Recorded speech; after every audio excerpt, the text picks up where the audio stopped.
Good morning, students. Today we are going to attend a meeting in the town council, right? They are discussing an important topic. What is the topic about? Building a new airport in Morocco. Right. What do you think of this idea? It's a good idea. It's a 55. Can you give me the reasons, please? Because it will link the people from South Kuwait to the Gulf Arabia. And also it will create a commuter link between the other Gulf countries, and also will strengthen the economic growth of the Gulf. People can reach Kuwait City in 10 minutes with helicopter. I think it's a bad idea because schools it will have bad effect. I think it will be very bad because other people who live in Wafra can live with All right.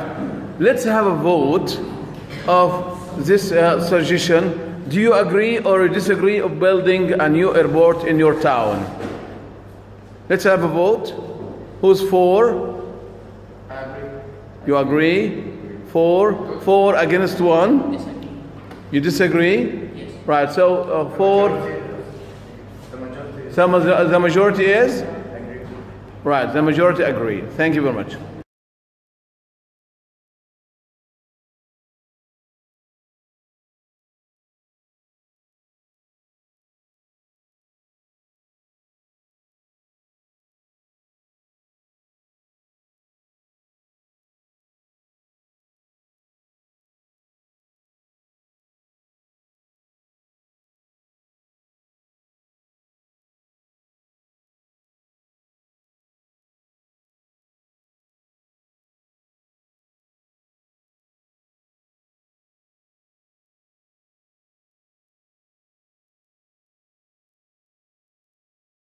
السلام عليكم. عليكم السلام ورحمة الله وبركاته. Hello Muhammad, how are you? I am fine, thank you. And you, Ahmed? I'm fine, thank you. I'm happy to see you. I'm very happy to see you too. Can I ask you a question? Of course, sure. Do you think migrating to a foreign country is important? Some people dream of migrating while others refuse the idea of leaving their homeland forever. I think migration has many advantages, and people prefer to migrate for the next reasons. First, they migrate to find a better life. Second, they migrate to find a better job. Third, they try to make new friends and relationships. They try to escape wars and bad conditions. Also, they want to learn new language and culture. Finally, they try to get a better education for their children. What do you think? Well, Ahmed, you're right. But on the other hand, some people are against the idea of migration because so many reasons. First, they will feel homesick, and second, they will feel lonely because they don't have their original friends or their loved ones that they used to talk with, and also they don't want to migrate because they will lose their identity. Those people who migrate to foreign countries cause overpopulation, and they might not find the healthcare that they want easily. I think we are both right because people have hope and great expectation to live a better life. Also, they will feel sadness and loneliness to leave their homeland. Thank you, Muhammad, for this conversation. Thank you, Ahmed, for calling me. I was so happy.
Hello everyone. Today I'm going to talk about the 10 best speaking activities that every ESL teacher should know. Stay tuned because at the end I'm going to give a final special activity that you can use in your class.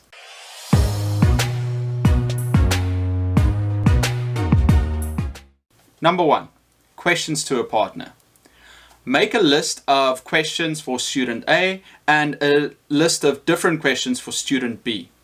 They ask each other these questions and they get to answer and respond to it. Why is this the best possible one? It's because it maximizes student talking time, and I feel this is the best way to engage the students. Number 2, survey. This is a famous activity. You make a list of questions and students have to walk around the class and ask one question to a different person each time. Students love this activity because it allows them to walk around the class and actually talk to some of the friends they haven't really spoken to a lot. 3, speed dating.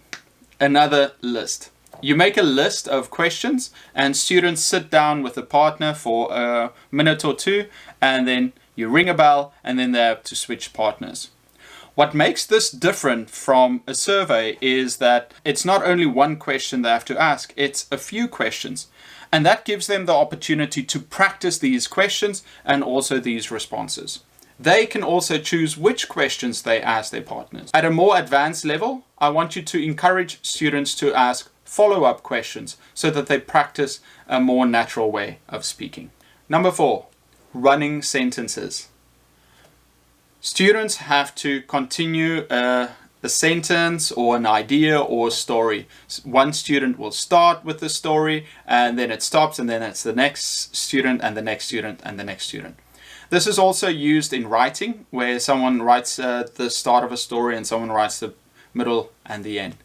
It's also great for conditionals. If one student says, if I had $1 million, I would be happy. And then another student continues that and says, if I was happy, I would live in a big mansion. Third student, if I lived in a big mansion, I would have a butler, and so on. Number 5, deserted island. Ask students to draw a picture of something, anything. Once they're finished, tell them that they are on a deserted island and only half of them can survive. They have to try and persuade their friends to pick them. Give them some time to prepare by writing reasons why they should get picked to survive. And then once it's their turn, they should plead their case. Students really like this. They draw something, it makes them imagine it. And then also because they're actually fighting for their lives. Number 6, taboo.